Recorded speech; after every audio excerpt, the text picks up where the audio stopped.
حضرت سیدنا علی المرتضی رضی اللہ تعالی عنہ سے مروی ہے، رسول کریم نے ارشاد فرمایا اذا کانت لیلۃ النصف من شعبان، حضور نے ارشاد فرمایا جب شعبان کے نصف کی رات آئے فقوموا لیلہا وصوموا نہارہا، تو راتوں کو قیام کرو اور اس کے دن کو روزہ رکھو۔ فإن اللہ تعالی ینزل فیہا لغروب الشمس الی سماء الدنیا، اللہ تعالیٰ جل شانہ نزول اجلال فرماتا ہے غروب شمس کے ساتھ ہی پہلے آسمان پر، فیقول، اور ارشاد فرماتا ہے کوئی ہے مجھ سے بخشش مانگنے والا میں اس کو بخش دوں، ہے کوئی مجھ سے رزق طلب کرنے والا میں اس کو رزق دوں، ہے کوئی مصیبت میں پھنسا ہوا میں اس کی مصیبت دور کر دوں، ہے کوئی اس مصیبت میں پھنسا ہوا، ہے کوئی اس ضرورت کا حامل، تو یہ اللہ تعالیٰ ارشاد فرماتا رہتا ہے یہاں تک کہ فجر طلوع ہو جاتی ہے، تو طلوع فجر تک اس رات کو اللہ کی رحمتیں آواز دیتی ہیں۔ آج کی بابرکت شب نور، شب برات کے نام سے معروف اور مشہور ہے۔ اس بابرکت شب کے دامن میں اتنی برکتیں اور اتنی رحمتیں ہیں کہ اللہ جل شانہ گناہگاروں کو جہنم کی آگ سے آزاد فرما دیتا ہے۔ ام المومنین سیدہ طیبہ طاہرہ سیدہ عائشہ صدیقہ رضی اللہ تعالی عنہا فرماتی ہیں ایک دن میں دیکھا کہ حضور میرے حجرہ میں نہیں ہیں، تو میں حضور کو تلاش کرنے نکلی۔ جنت البقیع میں آسمان کی طرف سر اٹھائے حضور اللہ سے التجائیں کر رہے تھے، مجھے دیکھا تو ارشاد فرمایا عائشہ کیا تم نے یہ سمجھا کہ اللہ کا رسول تم سے زیادتی کرے گا؟ فرماتی ہیں میں نے عرض کی یا رسول اللہ صلی اللہ علیہ وسلم میں یہ سمجھا شاید آپ کسی زوجہ محترمہ کے حجرہ میں تشریف لے گئے ہیں۔ فرمایا آج لیلۃ النصف من شعبان، شعبان کی 15ویں رات ہے، درمیانی شب ہے۔ اس رات کو اللہ تعالی جل شانہ آسمان دنیا پہ نزول اجلال فرماتا ہے اور قبیلہ بنو کلب کی بکریوں کے بالوں سے زیادہ لوگوں کو جہنم کی آگ سے آزاد کر دیتا ہے۔ قبیلہ بنو کلب عرب کا بہت بڑا قبیلہ تھا جو بھیڑ بکریاں پالتے تھے اور لاکھوں کی تعداد میں ان کی بکریوں اور بھیڑوں کے ریوڑ تھے، تو اس قبیلے کی بکریوں کے بالوں سے بھی زیادہ گناہگاروں کو جہنم کی آگ سے آزاد کر دیا جاتا ہے۔ تو یہ وہ بابرکت شب رحمت ہے، شب نور ہے، جس کے دامن میں اتنی برکتیں ہیں کہ کوئی محروم نہیں رہتا۔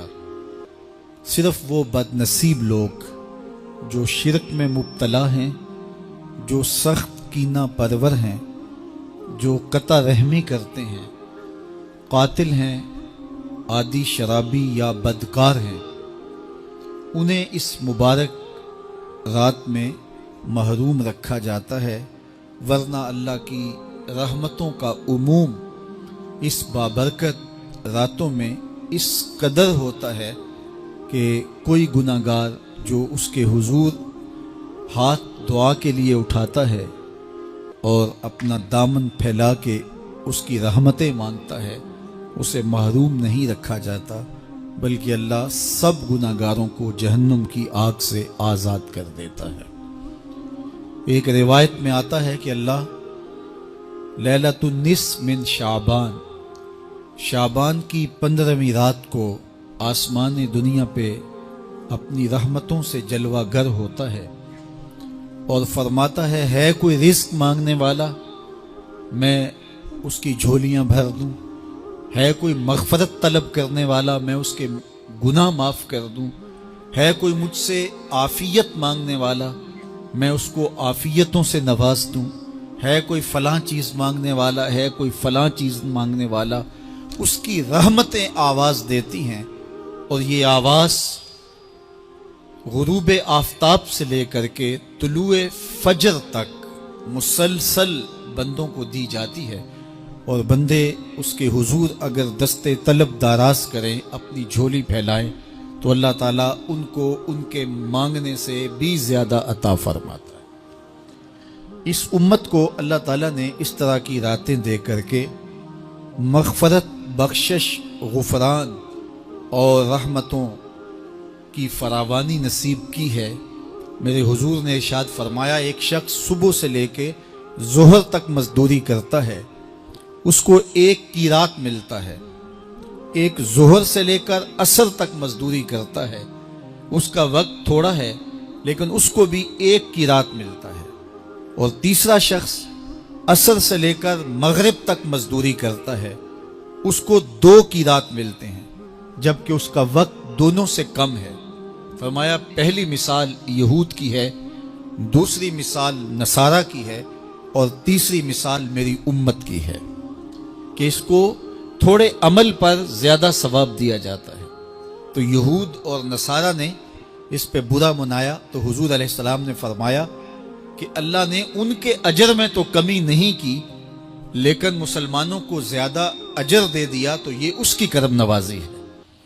تو یہ تھوڑے وقت کی عبادتیں اور چند راتوں کی بیداری اور مخصوص اوقات میں اللہ کے حضور عبادت و ریاضت ایک گناہگار کو کہاں سے کہاں تک پہنچا دیتی ہے، اس کے گناہوں کی معافی کا ذریعہ بھی بنتی ہے اور درجات کی بلندی کا سبب بھی۔ دیکھیے لیلۃ القدر ایک رات 1000 مہینے کی عبادتوں سے بہتر قرار پاتی ہے۔ اسی طرح دیگر مواقع ہیں کہ اللہ تعالیٰ اس امت کے لیے رکھے ہیں، رحمت رب بہانہ می طلب، اور یوں بھی پڑھا گیا رحمت رب بہانہ می طلب۔ اس کی رحمتیں قیمت نہیں مانگتی اور اس کی رحمتیں بہانہ تلاش کرتی ہیں، تو وہ اپنے بندوں کو بخشنے پہ آمادہ ہے اگر وہ اپنا دامن طلب پھیلائیں۔ قرآن مجید میں ایک مقام دیکھیے کتنا دل آویز ہے۔ فرمایا ما یفعل اللہ بعذابکم، اللہ تمہیں عذاب دے کے کیا کرے گا؟ اس کی یہ چاہت نہیں ہے کہ تمہیں عذاب میں مبتلا کرے، اس کی چاہت یہ ہے کہ تم اس کی چوکھٹ پہ آؤ، جھولی پھیلاؤ، اس سے خیرات اور رحمت مانگو، اور وہ تمہارے ماضی کے سارے گناہ معاف کر کے، ساری غلطیاں معاف کر کے تمہیں اپنی رحمتوں سے مالا مال فرما دے۔ تو وہ بندوں کو بخشنے پہ، بندوں کی مغفرت کرنے پہ آمادہ ہے اور اس کی رحمتیں بہانے تلاش کرتی ہیں۔ اللہ اکبر۔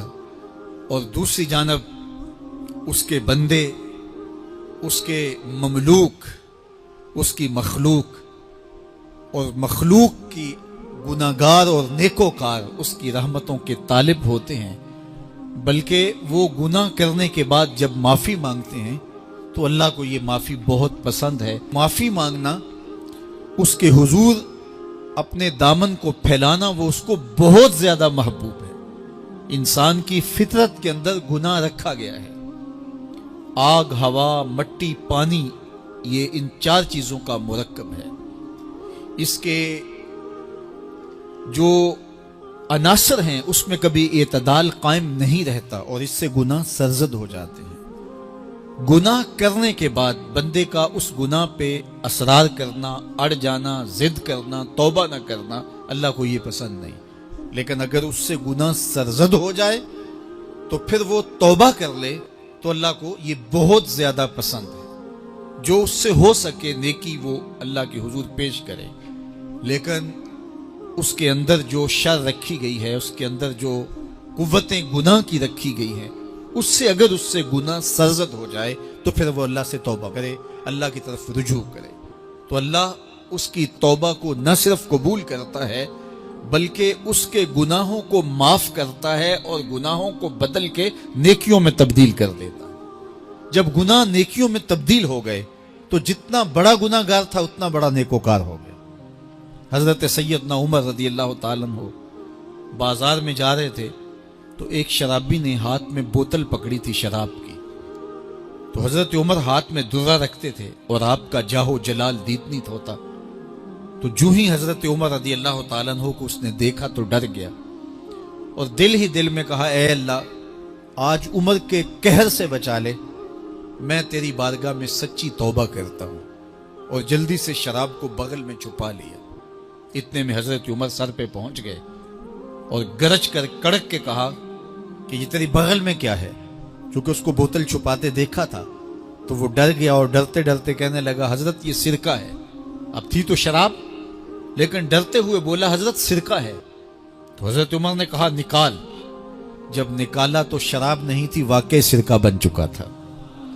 تو جب اللہ کے حضور کوئی توبہ کرتا ہے، اللہ اس کے گناہوں کو بدل کے نیکیوں میں تبدیل کر دیتا ہے۔ حدیث پاک میں آتا ہے کہ قیامت کے دن اللہ ایک شخص کو کہے گا کہ اپنا نامہ اعمال پڑھ، تو وہ نامہ اعمال پڑھنے لگ جائے گا۔ تو نامہ اعمال کے اندر چھوٹے گناہ بھی ہوں گے، بڑے گناہ بھی ہوں گے، تو اللہ سے حیا کرتے ہوئے، شرم کرتے ہوئے وہ بڑے بڑے گناہوں کو چھوڑتا جائے گا اور چھوٹے چھوٹے گناہوں کو پڑھتا رہے گا۔ جب وہ سارے گناہ پڑھ چکے گا اور کتاب ختم ہوگی تو اللہ تعالیٰ اسے فرمائے گا میرے بندے تو نے یہ جتنے گناہ پڑھے ہیں میں نے سب کو بدل کے نیکیوں میں تبدیل کر دیا۔ تو بندہ کہے گا اللہ ابھی تو میرے بڑے بڑے گناہ رہتے ہیں جو میں نے پڑھے ہی نہیں۔ فَضَحِكَ النَّبِيُّ حَتَّى بَدَتْ أَنْيَابُهُ، حضور جب یہ بیان فرما رہے تھے تو حضور اتنا مسکرائے کہ صحابہ نے حضور کی داڑھیں دیکھ لی۔ تو پہلے وہ بڑے بڑے گناہ چھوڑے جا رہا تھا، لیکن جب اللہ فرمائے گا کہ میں تیرے گناہوں کو بدل کے نیکیوں میں تبدیل کر دیا، تو وہ کہے گا ابھی تو بڑے بڑے گناہ رہتے جو میں نے ابھی پڑھے ہی نہیں۔ تو جب کوئی بندہ اس کے حضور توبہ کرتا ہے، اللہ یہ نہیں دیکھتا اس نے گناہ کتنے کیے ہیں، یہ دیکھتا ہے بندہ آیا میری چوکھٹ پہ ہے تو اللہ اس کے پچھلے سارے گناہ معاف فرما دیتا ہے۔ اللہ اکبر۔ میرے اور آپ کے آقا و مولا نے اللہ کے حضور توبہ کرنے اور اس پر اللہ کی خوشی اور اللہ کی خوشنودی کا ذکر کرتے ہوئے ایک مثال بیان فرمائی کہ ایک شخص صحرا میں سفر کر رہا تھا، تو وہ ایک درخت کے نیچے دوپہر کاٹنے کے لیے، سستانے کے لیے رک گیا اور درخت کے ساتھ اپنے اونٹ کو باندھ دیا اور خود لیٹ گیا تاکہ دوپہر کاٹ لوں۔ تھوڑی دیر کے بعد جب اس کی آنکھ کھلی تو اس نے کیا دیکھا کہ اونٹ ماں ساز و سامان کے ساتھ غائب ہے۔ اب صحرا میں اونٹ کا گم ہو جانا گویا زندگی چلے جانے کے مترادف ہے۔ تو اس نے دائیں بائیں بھاگ دوڑ کے دیکھا کہ کہیں اونٹ کا نشان مل جائے، لیکن اونٹ کا نشان نہیں ملا۔ تا حد نظر کوئی انسانی آبادی نہیں۔ وہ بھاگا اور تھک ہار کے دوبارہ اسی درخت کے نیچے بیٹھ گیا اور پیاس سے ہلکان ہوا جا رہا تھا اور درخت کے ساتھ ٹیک لگا کے لیٹ گیا اور موت کا انتظار کرنے لگا۔ جن لوگوں نے صحرا کا سفر کیا ہے ان کو اس بات کا اندازہ ہوگا کہ کئی 100 میل تک انسانی آبادی ہی نہیں، اب نہ کچھ کھانے کے لیے بچا نہ کچھ پینے کے لیے بچا، اونٹ بھی غائب ہو گیا، توشا بھی ساتھ ہی چلا گیا۔ تو اب ظاہر ہے سیدھی موت ہی نظر آ رہی ہے، تو وہ اس درخت کے ساتھ ٹیک لگا کے بیٹھ جاتا ہے اور موت کا منتظر ہوتا ہے۔ تھوڑی دیر کے بعد پھر اس کی دوبارہ آنکھ لگ جاتی ہے۔ جب دوبارہ آنکھ لگتی ہے تو تھوڑی دیر بعد پھر آنکھ کھلتی ہے۔ جب دوبارہ آنکھ کھلتی ہے تو دیکھتا ہے کہ اونٹ جو گما تھا ماں ساز و سامان کے اس کے پاس کھڑا ہے۔ تو صحرا میں اس حالت میں اونٹ کا مل جانا زندگی مل جانے کے مترادف ہے۔ تو وہ اتنا خوش ہوا کہ خوشی کی انتہا نہ رہی، بلکہ مسرتوں کے ہجوم میں درک گیا اور کہنے کیا لگا اللہم انت عبدی وانا ربک، اے اللہ تو میرا بندہ اور میں تیرا رب۔ کہنا تو یہ تھا کہ تو میرا رب اور میں تیرا بندہ، لیکن مسرتوں کا ہجوم ہی اتنا تھا، خوشیوں کا ہجوم ہی اتنا تھا کہ زبان پہ قابو نہ رہا۔ کسی کے آنے سے ایسے ہوش اڑے ساقی کے، شراب سیخ پہ ڈالی اور بوتل میں کباب۔ کہنا یہ تھا اللہم انت ربی وانا عبدک، لیکن اس قدر خوش ہوا جب بھی تیری قربت کے امکان نظر آئے ہم اتنے خوش ہوئے کہ پریشان نظر آئے۔ تو کہنا یہ تھا کہ اے اللہ تو میرا رب اور میں تیرا بندہ، لیکن خوشیوں کے ہجوم میں وہ کہتا ہے اللہم انت عبدی وانا ربک، اے اللہ تو میرا بندہ اور میں تیرا رب۔ حضور یہ بات بیان کرنے کے بعد صحابہ سے پوچھتے ہیں کہ ذرا بتاؤ اس بندے کو کتنی خوشی ہوئی کہ خوشی میں زبان بھی قابو نہ رہی اور اپنے آپ پہ کنٹرول نہ رہا، اور خوشیوں کے ہجوم میں اسے یہ بھی پتہ نہیں چل رہا کہ وہ کیا بول رہا ہے۔ تو صحابہ نے عرض کی حضور بہت زیادہ اسے خوشی ہوئی۔ تو میرے حضور نے یہ بات کرنے کے بعد ارشاد فرمایا جس طرح اس کو گما ہوا اونٹ ملا اور اس کی خوشی کی انتہا نہ رہی، تو فرمایا جب کوئی شخص توبہ کرتا ہے اور اللہ کی حضور پلٹ کے آتا ہے، گناہوں سے معافی مانگ کے اس کی دہلیز پہ آتا ہے، میرے حضور نے فرمایا اللہ اس سے بھی زیادہ خوش ہوتا ہے کہ میرا بندہ میری چوکھٹ پہ آ گیا۔ آپ نے نام سنا ہوگا محمود غزنوی اور ایاز کا، ان کا باہم محبت کا رشتہ بہت گہرا تھا۔ ایاز ٹوٹ کے چاہتا تھا بادشاہ کو، اب دیگر مصاحبین حسد کرتے تھے، بغض رکھتے تھے، وہ کہتے تھے یہ کوئی کیا اس میں کرشمہ اور کمال ہے کہ بادشاہ اس کو اتنا ہی چاہتا ہے۔ تو بادشاہ جب ان وزراء کا، مشیروں کا حسد حد سے بڑا ہوا دیکھا تو ایک دن سب کو اپنے دربار میں حاضر کیا۔ دربار میں ایک تالاب تھا، تو اس میں مٹھی بھر کے موتیوں کی پھینک دی اور ایک وزیر کو کہا کہ یہ موتی نکال کے لاؤ اور یہ خیال کرنا کہ تمہارا لباس بھی، تمہارا بدن بھی نہیں بھیگنا چاہیے۔ تو سب نے کہا کہ یہ عجیب بات ہے کہ حوض کی تہ سے موتی نکال کے لائیں اور لباس بھی نہ بھیگے اور بدن بھی نہ بھیگے، یہ تو لازمی ہوگا۔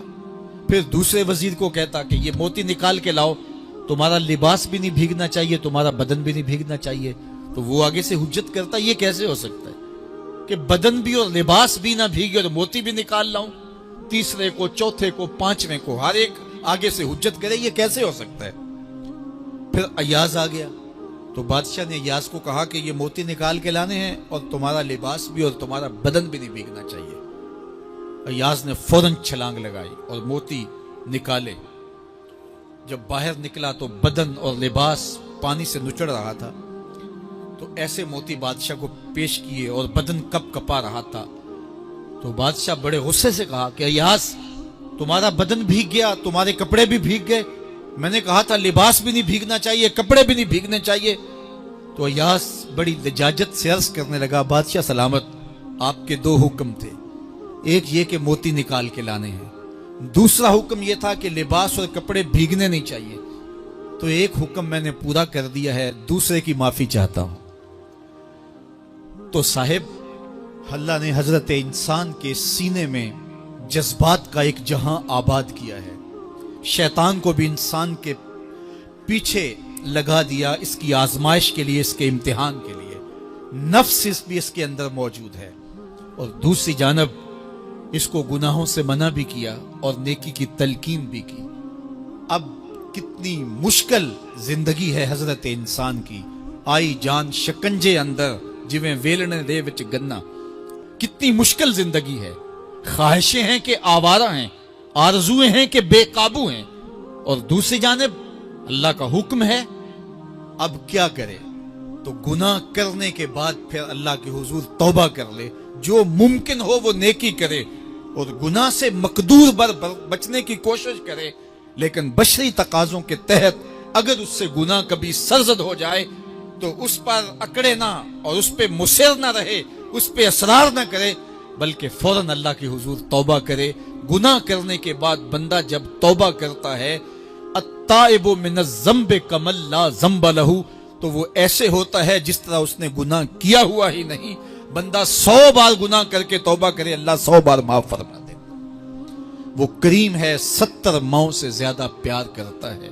تو بندے اس کی دہلیز پہ جب توبہ کرتے ہیں، رجوع کرتے ہیں اور اس سے معافی مانگتے ہیں، تو وہ یہ نہیں دیکھتا کہ یہ گناہ گار کتنا بڑا ہے، وہ یہ دیکھتا ہے کہ یہ میری دہلیز پہ آیا ہے اور اس کے ما قبل کے سارے گناہ معاف بھی کرتا ہے، بلکہ گناہوں کو بدل کے نیکیوں میں بھی تبدیل کر دیتا ہے۔ آئیے اب قرآن مجید میں ان لوگوں کی کہانی بھی پڑھیے جو اپنی زندگی کو اپنے مالک کے نام لگا چکے ہیں، اور ان سے اگر کوئی معاملہ سرزد ہو جاتا ہے تو وہ کس قدر اللہ سے ڈرتے ہیں.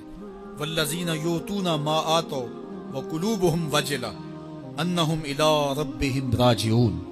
فرمایا کہ وہ لوگ جب ان سے کوئی خطا سرزد ہو جاتی ہے، کوئی گناہ ہو جاتا ہے، تو ان کے دل لرز جاتے ہیں، خوف خدا سے وہ کانپنے لگ جاتے ہیں.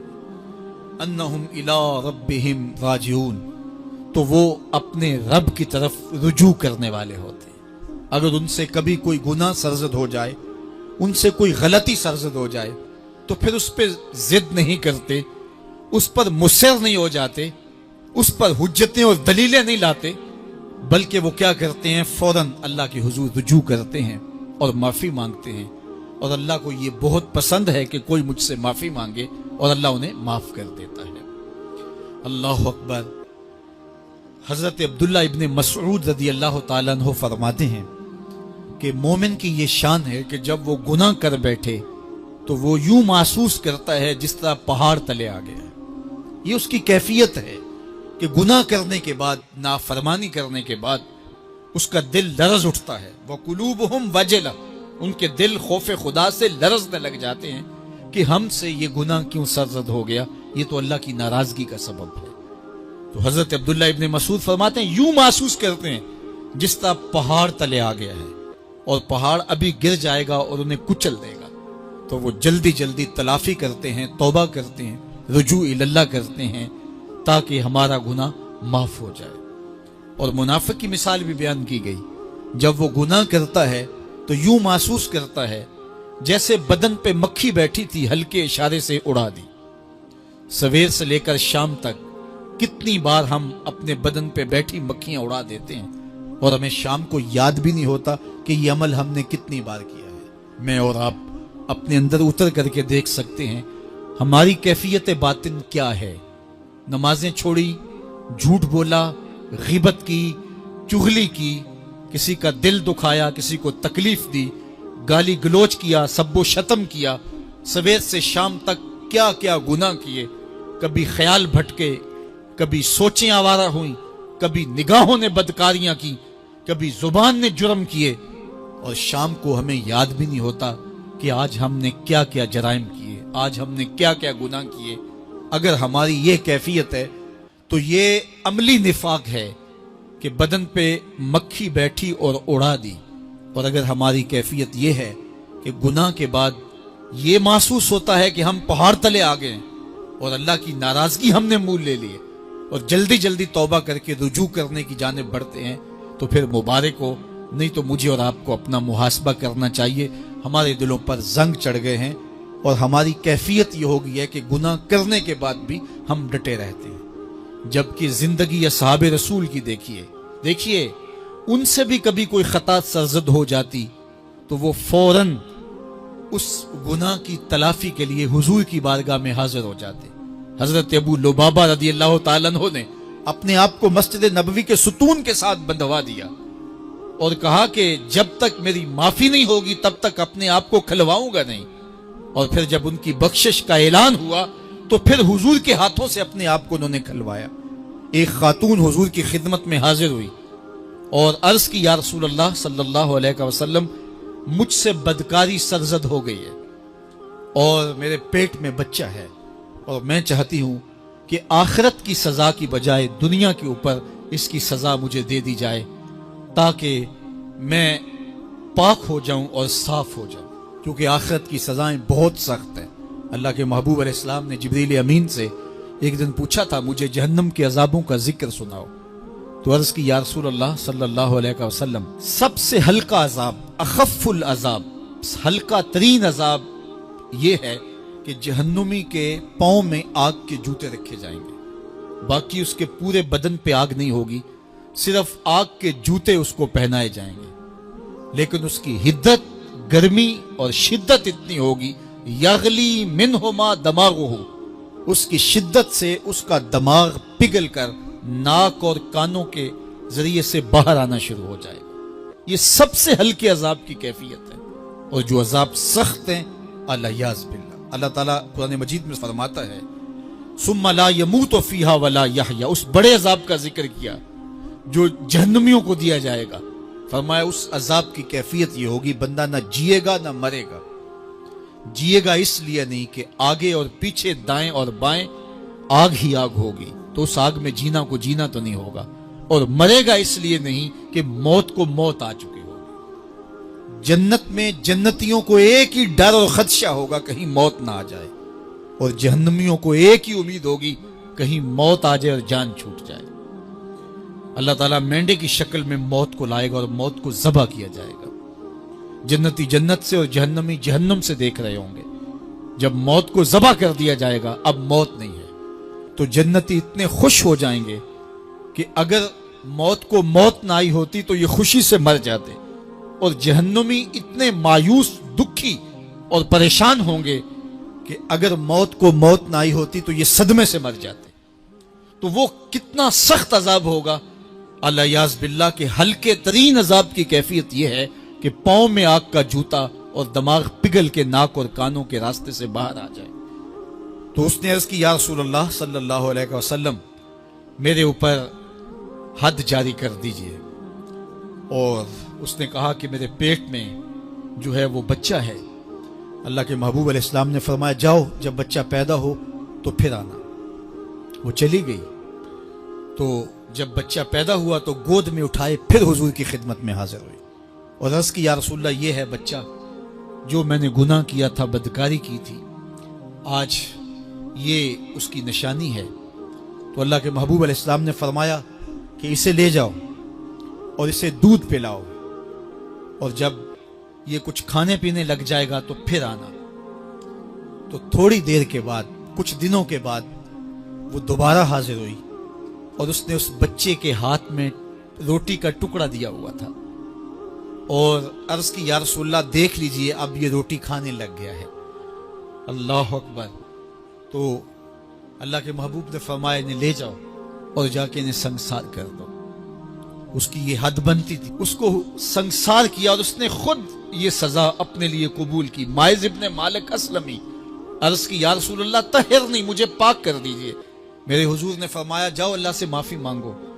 وہ گئے اور معافی مانگی, بے چینی اتنی تھی, پھر آ گئے اور عرض کی طہرنی یا رسول اللہ, حضور مجھے پاک کر دیجئے.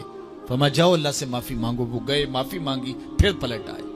تیسری مرتبہ, چوتھی مرتبہ آقا کریم نے فرمایا فیما اطہرو کا, تمہیں کہا اللہ سے معافی مانگو, کریم ہے معاف کر دے گا, تم پھر پلٹ آتے ہو, تمہیں کس جرم سے پاک کروں؟ قال من الزنا, عرض کی مجھ سے بدکاری ہو گئی ہے اور میں چاہتا ہوں کہ دنیا پر فارغ ہو جاؤں. حضور نے فرمایا کہ اس کا توازن عقلی تو ٹھیک ہے. عرض کی حضور صحیح الحواس ہے. کہا کہ یہ نشے میں تو نہیں کہہ رہا, کسی نے اٹھ کے منہ سونگا. کہا حضور ایسی بات بھی نہیں ہے. فرمایا تم سوچ لو کیا کہہ رہے ہو. کہا حضور جو میں کہہ رہا ہوں وہ سچ کہہ رہا ہوں, مجھ سے گناہ سرزد ہو گیا اور میں چاہتا ہوں کہ دنیا پر ہی فارغ ہو جاؤں. اللہ کے محبوب علیہ السلام نے فرمایا کہ انہیں سنگسار کر دو. مائز ابن مالک اسلمی کو سنگسار کر دیا گیا. جب ان کا جنازہ اٹھا تو حضور بھی جنازے کے جلوس میں تھے. کسی کی زبان سے نکلا لو مائز نے گناہ کیا تھا. بس یہ بات سننے کی دیر تھی, اللہ کے محبوب کے چہرے پہ جلال آ گیا. فرمایا خبردار اگر کسی نے میرے مائز پہ بات کی, میرے مائز نے ایسی سچی توبہ کی ہے اگر روئے زمین کے تمام مسلمانوں میں بانٹ دی جائے لکفاہم, سب کی مغفرت ہو جائے. کہ انہوں نے اپنے آپ کو خود پیش کیا ہے. اب مائز ابن مالک کا جنازہ اللہ کے رسول نے خود پڑھایا, بلکہ مسلم کتاب الحدود میں ہے کہ ان کے جنازے کے دوسرے دن یا تیسرے دن حضور ان کے ہاں تشریف لے گئے, اور جب آقا گئے وہم جلوسن, تو لوگ وہاں بیٹھے ہوئے تھے. تو میرے آقا نے فرمایا استغفروا لمائز, مائز کے لیے بخشش اور مغفرت کی دعا کر. تو یہ بات ذہن نشین کیجئے کہ یہ وہ لوگ تھے کہ جن سے کبھی کوئی گناہ سرزد ہو جاتا تو وہ جلد توبہ کرتے, اور اس کی بڑی سے بڑی حد اور سزا بھی ہوتی تو وہ بھی کاٹنے کے لیے تیار ہو جاتے. میں اور آپ دیکھیں کہ ہماری زندگی میں اگر گناہ ہیں اور ہمیں سچی توبہ کی توفیق بھی نصیب نہیں ہے تو پھر ہم سوچ لیں کہ ہم کہاں کھڑے ہیں. دیکھیے اللہ دلوں کے بھید جانتا ہے. سچی توبہ یہ ہے کہ جو کیے پر ندامت ہو اور آئندہ نہ کرنے کا عزم مصمم ہو, پکا ارادہ ہو کہ یہ گناہ زندگی میں دوبارہ نہیں کروں گا. الگ بات ہے کہ پھر دوبارہ اس سے سرزد ہو جائے، لیکن جب وہ توبہ کر رہا ہو تو اس وقت اس کا پختہ عزم ہو اور اس کے دل کے کسی گوشے میں نہ ہو کہ چلو میں توبہ کر لیتا ہوں اور پھر ہو گیا تو پھر کر لوں گا، پکا عزم ہو کہ دوبارہ یہ گناہ نہیں کروں گا۔ اور اگر زبان سے توبہ توبہ کر رہا ہو اور دل میں ہو کہ ٹھیک ہے یہ تو صبح بھی مجھ سے عمل بد سرزد ہونا ہے، تو اللہ تعالیٰ سے یہ مذاق کرنے والی بات ہے، اور اللہ تعالیٰ سے جو مذاق کرتا ہے وہ کہاں کھڑا ہے وہ خود سوچ لے۔ وہ کیا کسی نے کہا تھا کہ توبہ کی پھر توبہ کر کے توڑ دی، میری اس توبہ پہ توبہ کر اٹھی۔ تو ایسی توبہ نہیں ہے کہ جو رسماً کسی مجلس میں چلے گئے، کسی اجتماع میں چلے گئے تو سب لوگوں نے توبہ کی تو وہ بھی توبہ کرتا رہا، لیکن اس کا عزم مصمم پختہ ارادہ نہیں تھا گناہوں کو چھوڑنے کا، تو یہ توبہ نہیں، یہ مذاق ہے۔ اس لیے اللہ کے حضور سچی توبہ یہ ہے کہ ما قبل کے گناہوں سے ندامت پیدا ہو جائے اور سچے دل سے ارادہ کیا جائے، پختہ عزم کیا جائے کہ دوبارہ میں یہ گناہ نہیں کروں گا۔ یہ الگ بات ہے کچھ عرصے بعد اس سے پھر سرزد ہو جائے، پھر وہ گناہ ہو جائے، تو پھر وہ پکی توبہ کرے، تو 100 بار بھی گناہ کرے گا، 100 بار بھی توبہ کرے گا، اللہ 100 بار قبول